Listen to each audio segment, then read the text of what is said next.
Finally, the other issue that was discussed today as we tabled our response to the Respect at Work report of Kate Jenkins, the roadmap to respect, that was well received and noted today. All states and territories have agreed to our request to make their own responses to the Respect at Work report by the end of June. So I welcome their enthusiasm for doing that and their cooperation to do that. As you know, the Respect at Work report deals not only with Commonwealth responsibilities, but many state and territory responsibilities.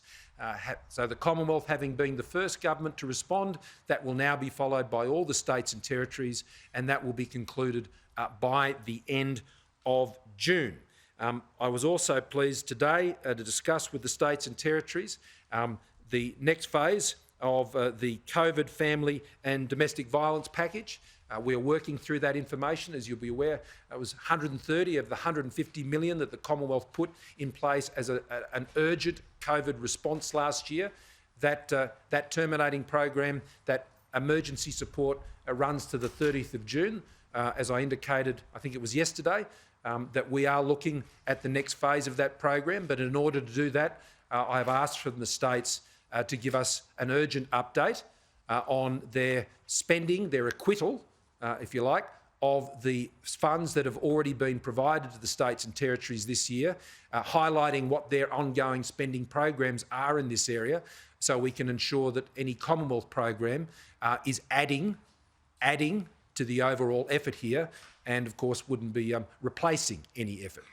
This remains an urgent issue because COVID is still happening, and the impacts, particularly for vulnerable Australians, particularly women and children, as a result of many of the impacts of COVID, are ongoing.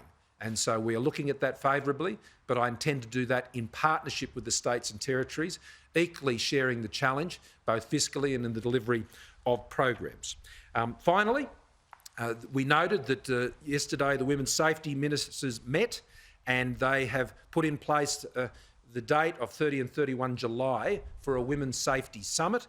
That is part of the national plan, remembering the national plan process that began under Prime Minister Gillard a decade ago. An excellent initiative, one supported on both sides of politics, in fact right across the political spectrum, I believe. That program is coming to the end of its run, and there will be a new national plan on women's safety, and the Women's Summit is a key stepping stone in getting to that next national plan.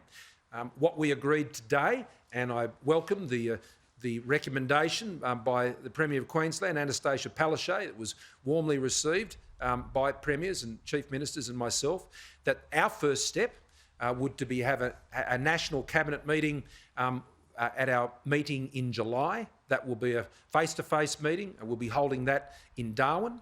That national cabinet meeting will bring together all of the initiatives, all of the spending programs that have been run by states and territories and the Commonwealth in relation to women's economic security. There will be a special package brought together by the Secretary of Treasury that will be identifying the issues that relate to women's workforce participation, gender pay gaps, and issues related to those to aid that discussion. The purpose here, and what we will consider in July, is whether we can then move, and I hope we do, and I think that's the shared view of Premiers and Chief Ministers, that we can embark on a similar national plan process on women's economic security as we have on the protection of women against violence.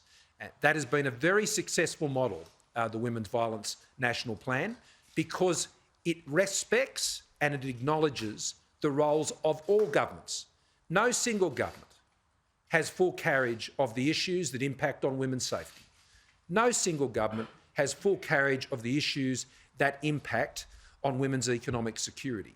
We all have a role to play, so we're going to work off the information base of all the existing programs and activities, particularly post the development of most state and territory budgets and certainly the Commonwealth budget, and that provides us with, I think, a very good point at which to then move into a national plan process, which I would expect would also have a summit on those issues as part of that program. So I thank Premier Palaszczuk for that. I thank all the premiers and chief ministers for their enthusiastic engagement with that agenda.